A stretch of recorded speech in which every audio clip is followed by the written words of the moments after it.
Hello everybody, welcome to Planet SkyFF, the world where everything revolves around nothing. What was the double Nothing. finger salute? Like, oh, I've remembered Nothing. what podcast I'm doing today. Nothing. No 50,000 for you, no 50,000 for me, Yeah, we've known no that. 50,000 for anybody, nobody getting no money. Unless So- your name's William McNair. Yeah, he's probably got it in the bag, first and second. Congratulations. But try again next year, boss. Of course, I'm looking forward to it as well, to be fair. Like at this point, what are you going to do? I've used my transfers at least. People will be happy to know. And we're done. But it's been a slow decline. Like I made headway up to kind of 1,500 in rank and had maybe 7 or 8 transfers left at that point to push on.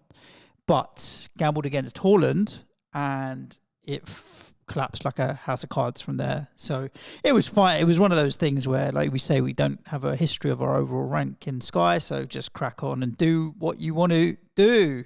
But yes, I've fallen backwards further this time around. I'm 2,832. Okay. All out. Of transfers. Yes. What have you done this week? I'm interested. Well, obviously... I know one of your transfers because I called you a wanker as soon as you No, told I didn't me make what that it was. transfer. Oh, you didn't? No. I messaged really? James yesterday and said I'd bought Pierre-Emile Højbjerg in Sky. Of course I didn't buy Højbjerg in Sky. That wasn't real. That was me just Yeah, being but to stupid. be fair, you said to me, "Oh, I'm gone for the tackles," Yeah, which nah. he hit last night. Did he? And, yeah. Well, listen, and he hit more what than did, Bernardo what did I Silva. say to you? He hit passing. Yeah, and he did. Oh, fair play. Maybe it would have been a good transfer to make then. 7 points at this stage. Yeah, You're no. going for the monsters, aren't you? I sold Jared Bowen Yeah. He was And- bloody unlucky at the weekend and again. Ollie Watkins, Yeah. and that was on Monday night. I didn't really want to add... You didn't sell Watkins Monday night. You sold him last night. Sorry, Right? I sold Watkins. I sold Saliba and Bowen on Monday night. Yeah, okay. No, Fernandez and Bowen. I'm talking rubbish, James. Saliba Yeah, I sold okay. yesterday. Fernandez and Bowen, and I bought Diaz and Gakpo. Okay, yeah. Captain's Gakpo, Oh, nice. which was okay. I mean, he Yeah. was the second highest No, point scorer no, in the one, game. no one got much Monday night. No, Quansah was the highest scorer in the game with Was his he? goal. Oh, Yeah, of course, yeah. in that match, 9 points he scored. Nothing else for anybody No. really. 5s and 7s. I think Tielemans might have got 8 points or 9 points or something. But yeah, Gakpo got 7, so that was okay. So Diaz and Gakpo came in. Bottom line was anybody playing on Monday, Tuesday, yesterday or today has 2 fixtures left. So I thought get rid of all my players that didn't have any games this midweek, which was basically Saliba and Bowen. They've both got 1 fixture left. Saliba will do all right against Everton, I'm sure. 10-point up. But Bowen against City, it's going to be tough. So I picked up... 2-point up. I also sold Bruno Fernandes and I've sold Ollie Watkins. Watkins, again, 1 fixture only, right after yesterday. My incoming, like I mentioned, Diaz and Gakpo. I then added 2 City yesterday. Got Josh Guardiola. Shout out Sean Norton, our and correspondent.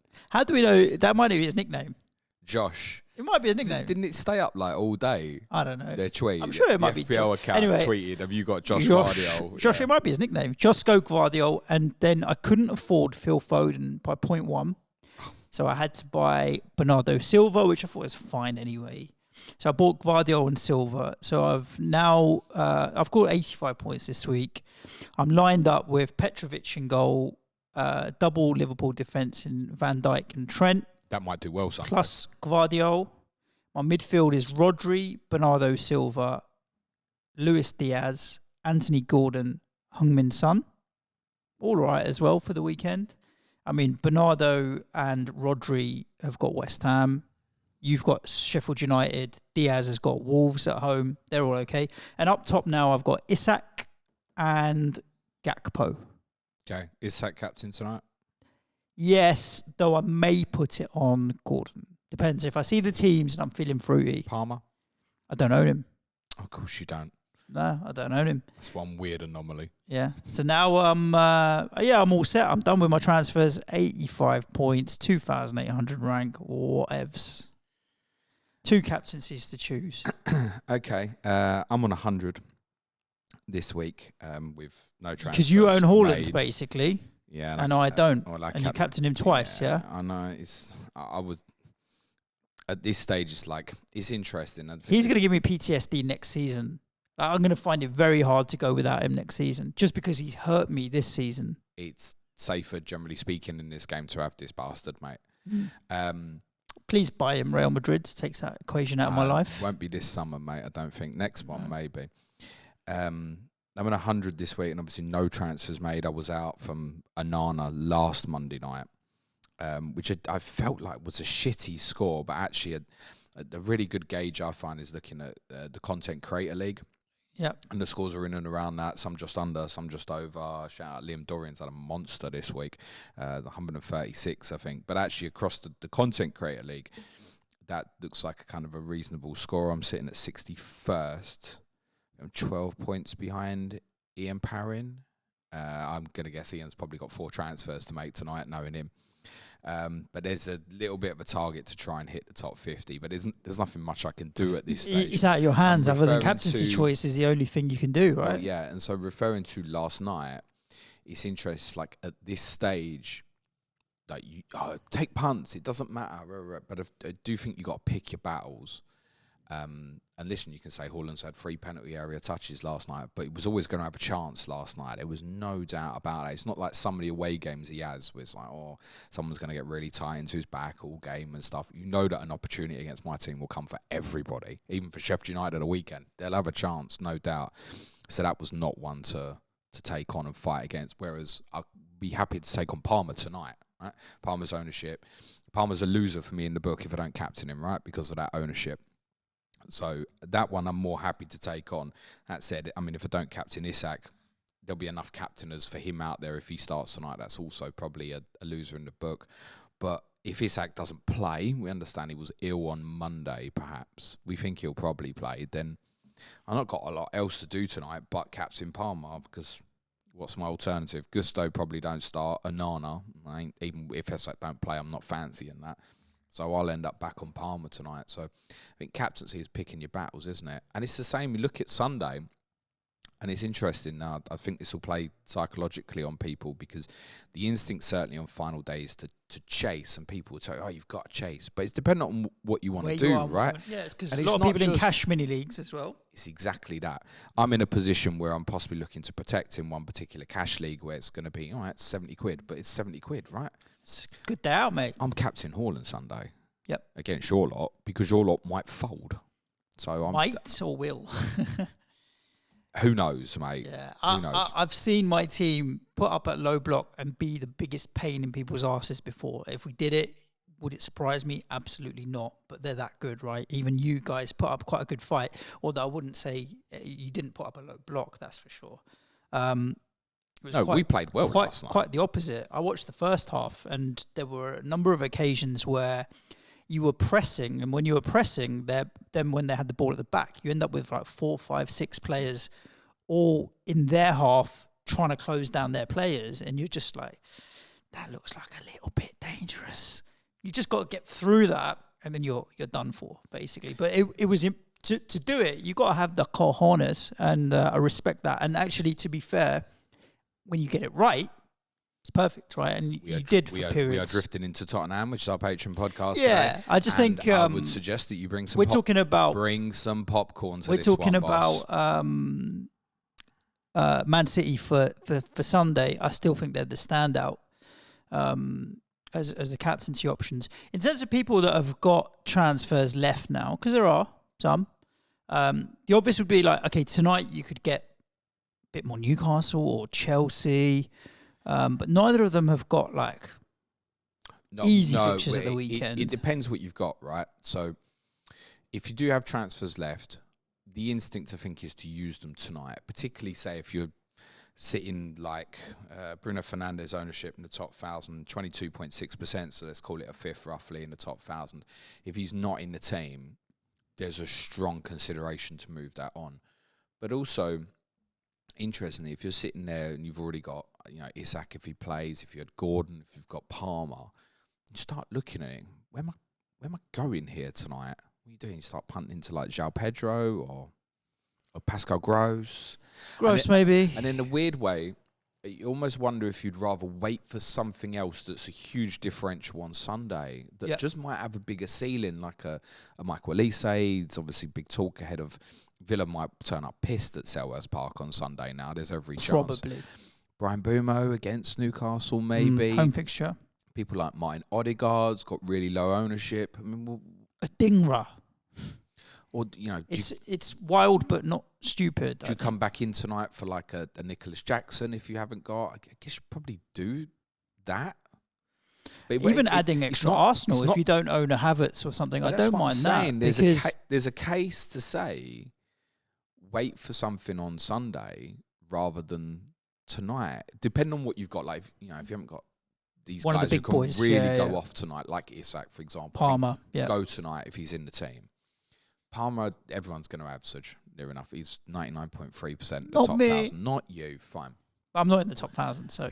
But if you've got those kind of those boys in place tonight, like I'm looking at my team and I'm thinking, well, if Fernandes played tonight, I've got Palmer, Isak, Fernandes, or Onana, Gusto is probably going to be a 1-pointer.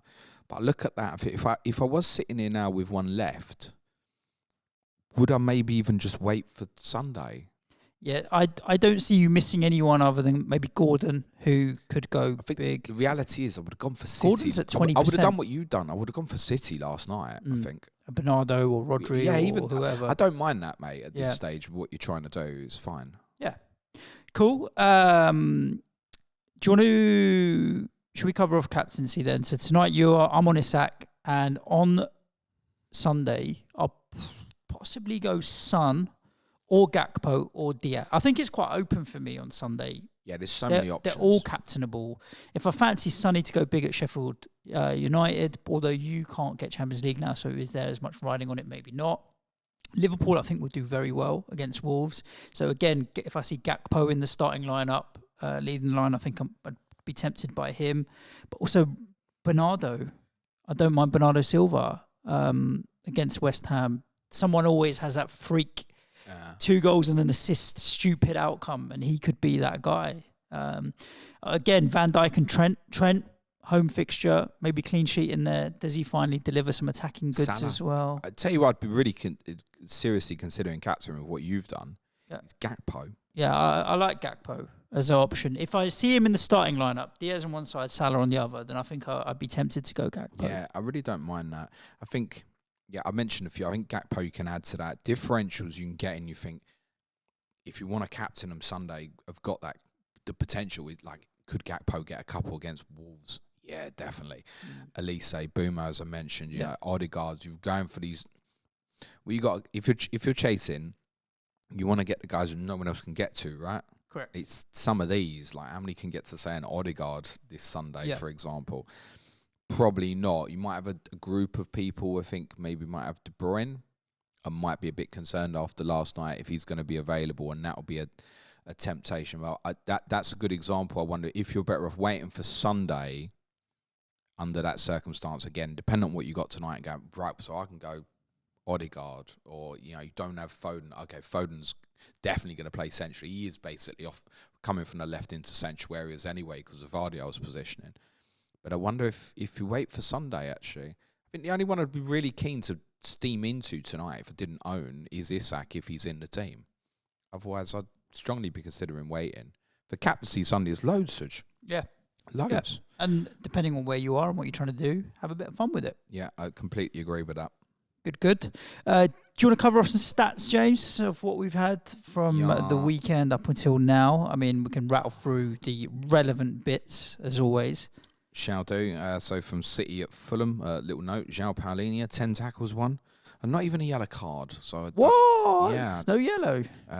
Calvin Bassey hit 60 passes. Game states obviously got a lot to do with that. Saved here for Bernd Leno. Josko Vardiol, 2 goals, shots here. No passes though, 52 passes. You'll be disappointed with that. You definitely won't. Vardiol is 1, I think. If people went there a few weeks ago, they've had a stormer. Yeah, like he's most massive. People, what's his ownership top 1K? So 7, 8, 9%, I'm guessing. Is it under 10? Or it might jump last night. In maybe. The top 1K? Yeah, what is it? 18.7, bro. Yeah, it was jumped a bit last night, I should imagine. So it's big. Less than 5% overall, but 18.7 in the top 1K. That's not big, man. No. That's a huge differential at this stage of the season in Sky. And I tell you what, I bet there's a few that will captain him on Sunday, potentially as well. Nathan Aki was certainly running towards tier 2 passing, 25 passes in his 22 minutes, obviously went off early. That meant obviously Carl Walker replaced him, didn't run at the same rate, obviously went to right back, 42 passes in his circa 70 minutes or so. Was tier 2 passing for Ruben Diaz back in the team, Manuel Kanji, Mateo Kovacic and Rodri, 123 for Rodri in that fixture. Bernardo Silva shot tier and passing tier as well. Serge Phil Foden with a shot tier. Yeah, that was all when I didn't own him, mate. Erling Haaland with a blank.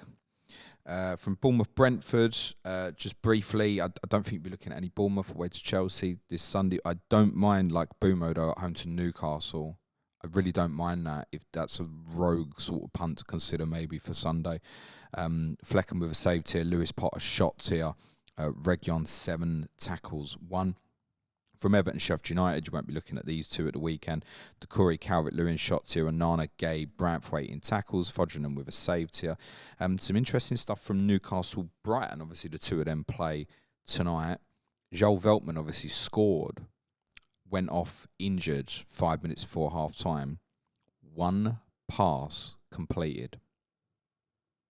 I have not watched enough of this game to explain what happened, but Lewis should have aimed for 0. Lewis Dunk, 36 passes completed. That's very his rate per 10 minutes, isn't very low. Igor Julio, 47. Billy Gilmore, the only Brighton player to hit pass tier, was 63. Pascal Gross, only 52.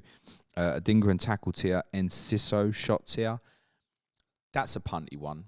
Julio and Sisso, maybe. You'd want to season the team. Of course, you will tonight, right? Yep. So, from Newcastle, was some passing tiers for them. Dan Burns, 64. Livramento, 63. Bruno Guimaraes, 61. Emil Kraft, 70 passes completed. Was save tier for Dubravka, shot tier for Longstaff, and Jacob Murphy. Alexander Isak obviously only played 68 minutes. The word seems to be that he probably will play tonight. I guess another one to consider that would be absolutely rogue if he is in the team tonight is Callum Wilson. Mm. If Wilson was in the team, can you do his hammy? Isak isn't. There was a rumour of it, but we don't think so. No, okay. We think they've both been ill, Isak and Wilson. So Wilson, I mean, I suppose if Wilson started and Isak wasn't in the squad, then that becomes a real rogue one to consider. Go in and captain, I think. From Tottenham against Burnley. Muric with a save tier, Braun Larson shot tier, Assignon with tackle tier. Only tiers for Tottenham players in that game at the weekend. 2 for Christian Romero, shot tier and 80 passes completed. Pedro Porro obviously with a goal, 50 passes completed. James Maddison also 55 passes completed. I think a lot of that was we'd had so much of it, it was in higher areas. From West Ham Luton, unsurprisingly, no passing tiers in that one. Emerson, Paquetá, and Mengi in tackles. Save tier for Kaminsky, Soucek, Bowen, and Antonio in shot tier. From Wolves Crystal Palace, Tyreek Mitchell in tackle tier. I think him and Munoz might really be interesting ones to start of next season to keep an eye on. Dean Henderson with a save tier. Max Kilman, Mario Lemina in the passes. Lemina and once again, João Gomez in tackles. Gomez is, I've mentioned it nearly every week lately. Really one to keep an eye on starting next season. 8 Nori and Matthias Cunha with shot tiers as well. From Forest Chelsea was tackle tier for Niakate, Murillo, Aina and Yates. Shot tier for Wood. There's also shot tier for Nicholas Jackson. Passing tier for Chalobah, tier 1. Casado, tier 2, 92 passes completed. And Thiago Silva sitting in behind Chelsea's 3-2-5 structure in possession. 105 passes completed. Whoa. Mark Cucurella just short, 58 passes completed. From Manchester United Arsenal at the weekend, the one to have was William Saliba, who I captained. 76 passes completed and 4 tackles won, which included one very Bobby Moore-esque tackle, actually, in the second half. Gabriel completed 55 passes. There was nothing else for Arsenal players. Onana with save tier. Save tier 2, Dalot tier 2 tackles, Casemiro and Noureddin Amrabat. It's not Noureddin, is it? No, Sofiane. Sofiane, thank you, Suj. Tier 1 passing. From Villa Liverpool Monday night, as said, there wasn't a lot going around. I mean, Martinez saved here, but also a beautiful own goal. John Duran with a shot here, and obviously his 2 goals. The second beautifully scored off of his fire. 3 Liverpool players hit passing tier. Alexis McAllister, Joss, 60 passes completed. Jarell Quaintz, as you said, 68 passes completed to go with his goal. Virgil van Dijk, 79. There was a tackle tier also for Wataru Endo. Not a single shot on target for Mohamed Salah during the game. But there's one that certainly has a ceiling to go off on Sunday. And finally, from last night, I said my team played quite well. Tier 2 passing for Højbjerg, tackle tier as well. Radu Dragusin, tier 1 passing and tackle tier. No passes for Romero last night, but another tackle tier as well. Interestingly, Pedro Porro, James Maddison, Pap Sarr, who basically played false 9, all completed more passes than Romero, who wasn't poor on 48.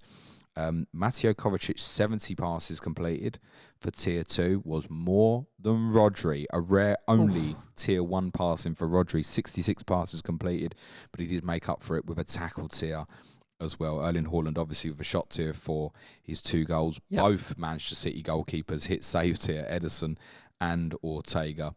Dejan Kulusevski and Heung-min Son shot tier for Tottenham. Cool. That's your lot. That's a wrap. Cool, James. Well, we'll get into a few of the questions that we've had in on X. Not many and not a lot, but we'll open up a bit of discussion. Majority are done, aren't they, I think? Yeah. Right.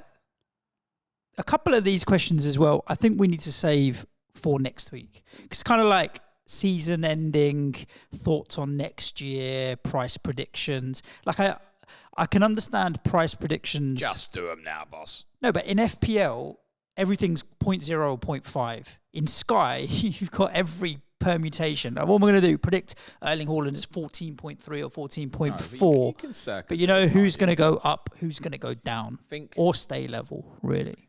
There's a lot of players should get some good jumps. You know, your Watkins, Cole Palmer, obviously, jump up massively. But I think what was really unfortunate for the game this year, which in a way did make it a lot easier, was obviously Harry Kane leaving. Now, if you get a scenario where Mo Salah goes as well, then you've got to be really careful, I think, next year. I think that sort of potential should be adding bits onto everybody a little bit, I think. And obviously, you've got the combination of Kane and then an auto pick in Cole Palmer as, I would assume, probably the best enabler ever in this game. Yep. It's got to be, isn't he? I should imagine.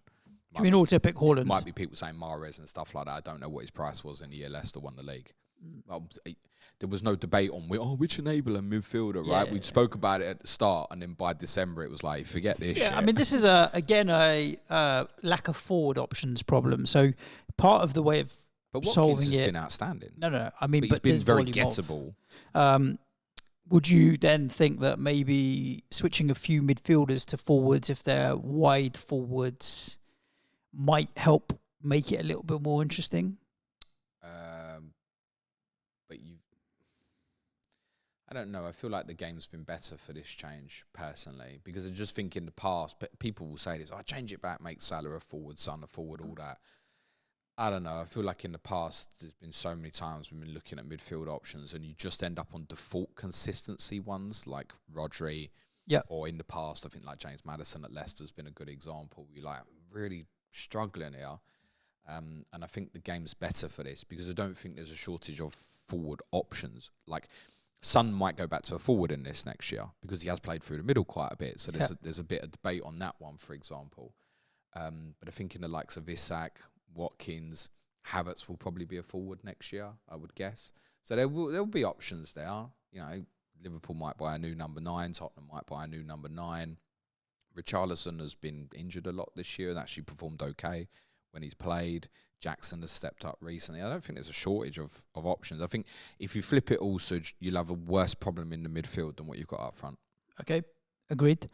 Ian Parrin says, no question, but just a general thanks for all of the content over the year. Cheers, and thank you for your contributions. Exactly that. Summer well and recover for more in August.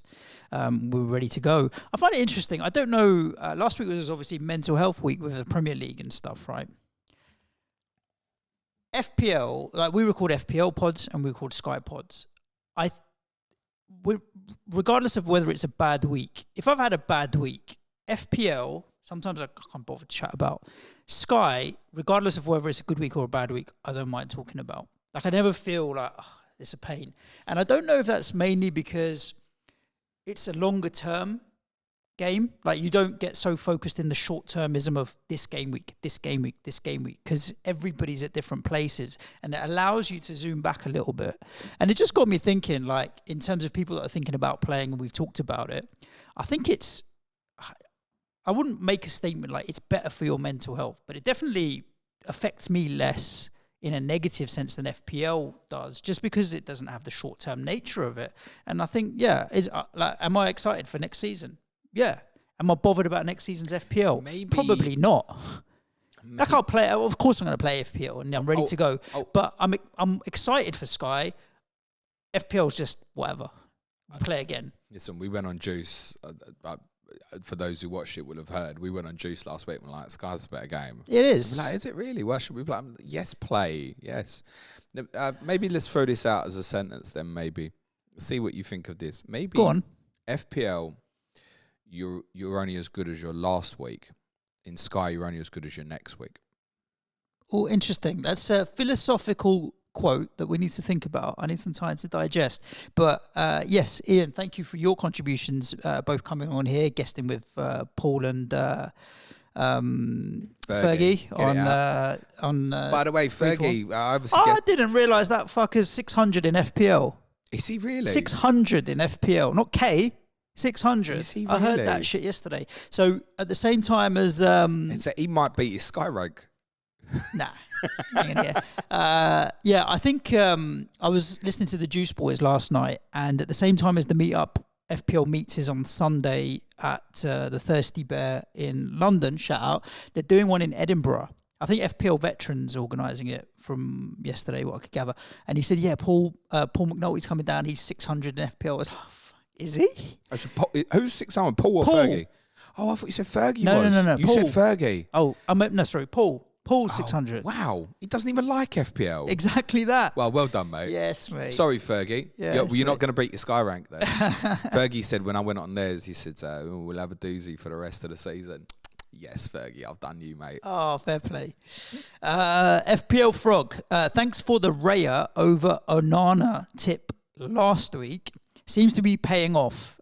Have one transfer left and thinking of a potentially injured KDB out tonight, but for who? Already own Duncan Palmer. Don't need to go mad. Punty has just got inside the top 500. My only aim is to stay there. Save it for Sunday? Do you know what? I just read that question and I thought, that's a Nana clean sheet, penalty save booked in tonight. Yeah. I was thinking, if Isak's not playing, should I go Onana over Palmer? No, I probably wouldn't. Just looking to hold rank. Is that who's he got tonight? So as he said, he's got Palmer and Dunk. Who's he want to get rid of? KDB. Isak? If he's playing, yeah. Yeah. If not, Jackson, I guess. Jackson could be an interesting pump. I'd save it. It's one transfer. Save it for the last day. I'd be a bit concerned. Like I was talking about Madueke quite a lot last week. It wasn't great Saturday. There has been possibly a trend where his good performances have been in home games. There's another away one tonight. But also the returns of Gusto and James. So Chelsea finished with Gusto and James both playing on the right on Saturday. And they're obviously both going to get minutes now if they're fit. So that's probably off the table as a punt for noon now. And I think it was probably one for when Chelsea played Tottenham. So I think if we're going back to Chelsea attacking now, it's Jackson or Gallagher.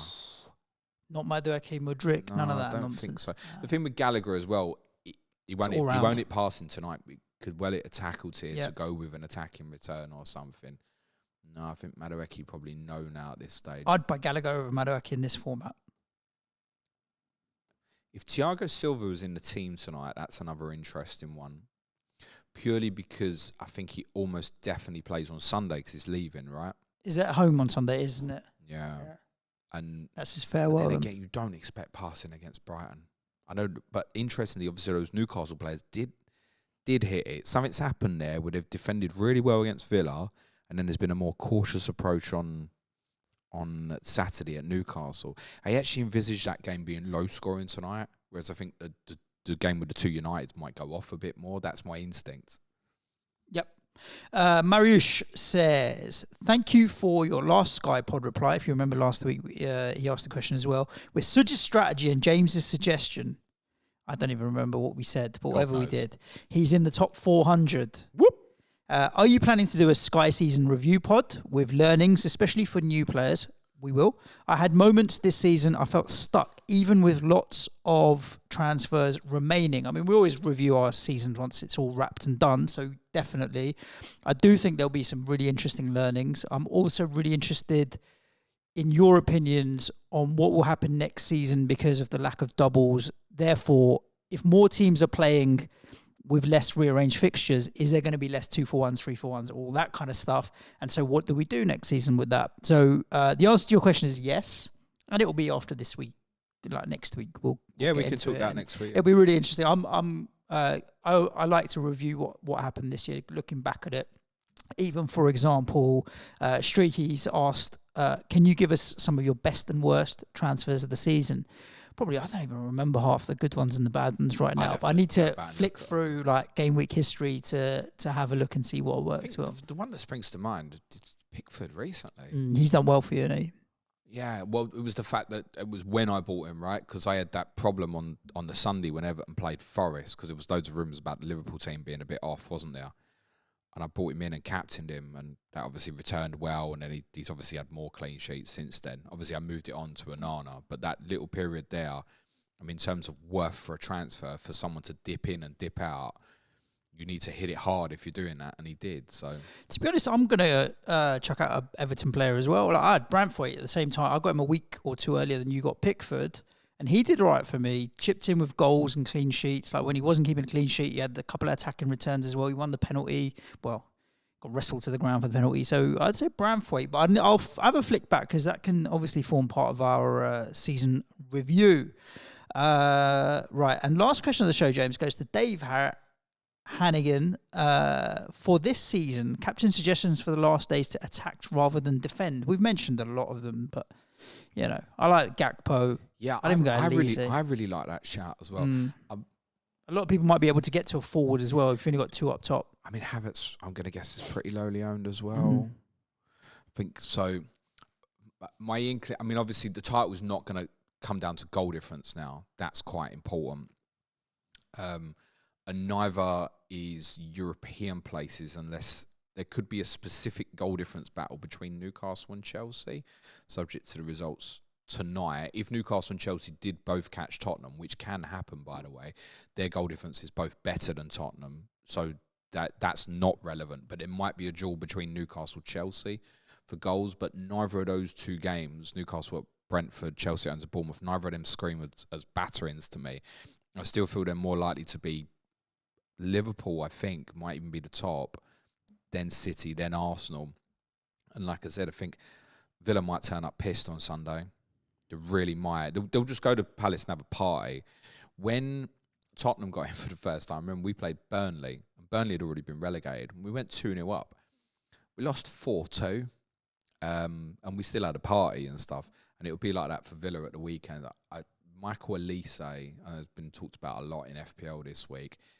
It's got a ceiling, isn't it, of what it can be. So does Eze. I Eze is on a lot more set pieces than Elise, so I don't mind either. I think at this moment you'd go Elise over Eze if you were making that sort of move. Elise's attacking returns per minute is right up there, if not the best in the league, actually. So I think that's one. I really like the Cody Gakpo shout, actually. Okay. I think that if you haven't got Haaland, have you? No. I've got no choice but to captain someone different. I think that's who I would do if I was you on Sunday, I think. Fair play. Cool. How many goals is Haaland on now? 26 from the league or something? Yeah, there was a moment, wasn't it, where like Palmer and Isak were getting really close to him and stuff. He pulled away with the 4 the other day. It might be 27, maybe. Okay, I'd back on Haaland to want to get to 30 goals. So he's going to score however many he needs, 3 or 4. That's interesting, actually. Because I don't know if anyone's done back-to-back 30-goal Premier League seasons. Possibly not. Yeah, listen, I'm captain Haaland Sunday. Haaland. I'll go with the old Andy Mears, captain the player you think has scored the most points. This is going to be Haaland. Haaland for me Sunday. Do you remember we referenced Angelo Ogbonna's age in a Tottenham recently? How old is he? 35, turning 36 at the end of the season. Yeah. Versus Erling Haaland. No chance of Mavropanos being back? They were both out for the weekend gone. Dinos and Aged was there, but I think he's leaving at the summer, so I don't think he'll play. No, not sure. He's historical against West Ham as well. Obviously, he scored 2 opening day last season. Yeah. He scored the goal that broke the record against you last season. And I want to say he scored once at your place, but he'd missed like 3 big chances before that as well. Yeah. So historically against you, he's been in and around it. So have City. There you go. That's a wrap for Planet SkyFF. If you want to support the show, head over to patreon.com/Planet FPL. Obviously, as we get to this time of the season, people are wrapping up their fantasy sports content consumption maybe for the summer, but we'll be producing some Euros content as well as all of the other stuff. There'll be 1 month free in the summer for Patreon where we don't bill. So if you join now, you might get 3 months for the price of 2. There'll be Zoom calls and all sorts of good stuff over the summer as well. Do it because you want to support the show, help keep the lights on, help keep James employed. Plug 39 as well. Okay. Just for the Sky, because if the Sky guys don't know, it's confirmed. I've not been able to talk about this for a couple of weeks, but it's confirmed now that the game's going to be at the Hawthorns on Sunday week. So talk about Game Week 39 and you've just done the pitch there. Nah, Game Week 39, North v South. If you haven't heard about it, it's more of a FPL, because Game Week 39 being an FPL focused event, but there are FPL players from the North of England versus FPL players from the South of England have formed these football teams. North and rest of the world. Yes, it is. And obviously we are going into the trilogy decider. It's 1-1. South won the first, North won the second. And this is the final one, and they've managed to secure the Hawthorns. It's going to be awesome. So whether you buy tickets online, you're now coming to the Hawthorns, and it'll be a great day out. We're filming the event. I'll be doing behind-the-scenes content, hosting on the day. We've got FPL mode, and is he doing it with Flappy? I'm not sure. The commentary. Need to double-check on that. No, Andy's definitely doing it. Yeah, I'll double-check who he's co-comms with.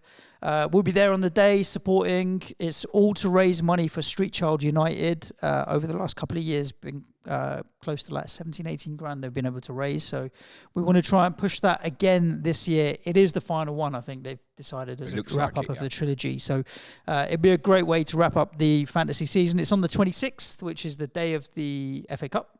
No, it's the day after the FA Cup. FA Cup's on the Saturday. This is on the Sunday. It's only 11 days away. Yep, it is indeed. So we want to get as much support for that as we possibly can. You'll find them on Twitter. You can buy virtual tickets as well. Yeah. Like, if you can't attend and stuff. Yeah. Cool. That's all Game Week 39. Anything Beautiful. else to add? No. Game Week review tomorrow for FPL. Yes. Subscribe so you get notified when that goes live. Do you want me to get you some popcorn before this Patreon pod today? Well, are you happy or sad? You ain't going to need to speak much. Are you happy or sad? I'll tell you on the pod. I'm excited. But then the happiness and sad dictates on what flavour popcorn. I'm more sad than happy. Let's okay, spoil it. Salty popcorn then. Tottenham today. Money in Football tomorrow. Yes. About Game Week 39, but not the that charity Game Week event. 39. And Friday we'll be prepping for the weekend. Stay safe. Look after yourselves. Ciao for now. Thanks everyone. Play it your way. Be nice to each other. Cue music, please. Man child.